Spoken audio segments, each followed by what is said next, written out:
Hello, this is Ron Paul with your weekly update for Monday, May 16th. For many of us concerned with liberty, the letters NDAA have come to symbolize Washington's ongoing effort to undermine the U.S. Constitution in the pursuit of constant war overseas.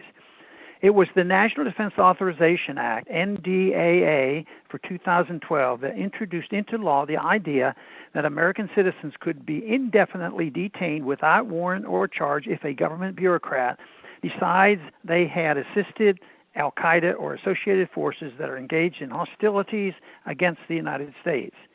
No charges, no trial, just disappeared Americans. The National Defense Authorization Bill should be a congressional mechanism to bind the president to spend national defense money in the way Congress wishes.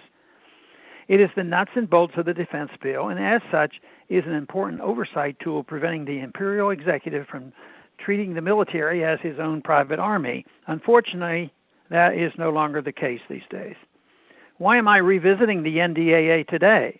Unfortunately, since 2012, these bills have passed the House with less and less scrutiny, and this week the House is going to vote on final passage of yet another defense authorization, this time for fiscal year 2017.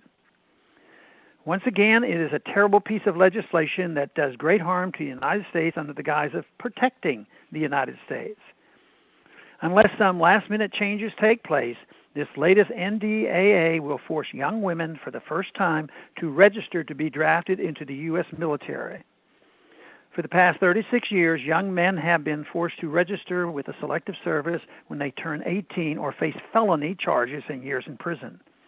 Under a perverted notion of equality, some people are cheering the idea that this represents an achievement for women. Why cheer when slavery is extended to all? We should be fighting for an end to forced servitude for young men and to prevent it being extended to women. The argument against the draft should appeal to all. You own your own body. No state has the right to force you to kill or be killed against your will. No state has a claim on your life. We are born with freedoms not granted by the state, but by our Creator. Only authoritarians seek to take that away from us. Along with extending draft registration to women, the latest NDAA expands the neocons' new Cold War with Russia, adding $3.4 billion to put U.S. troops and heavy weapons on Russia's border because, as the bill claims, Russia presents the greatest threat to our national security. This NDAA also includes the military slush fund of nearly $60 billion for the president to spend on wars of his choosing without the need to get Congress involved. Despite all the cries that we need to rebuild the military, this year's defense authorization bill has a higher base expenditure than last year. There have been no cuts in the military. On the contrary, the budget keeps growing. The defense authorization bill should remain notorious. It represents most of what is wrong with Washington. It is welfare for the well-connected defense contractor and warfare on our economy and on the rest of the world. This reckless spending does nothing to defend the United States.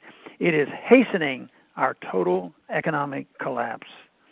Thanks for calling this update. A new update is placed on this number, 888-322-1414 every Sunday. The written text can be found on my Ron Paul Institute website at ronpaulinstitute.org and on my Facebook page. Thanks for listening.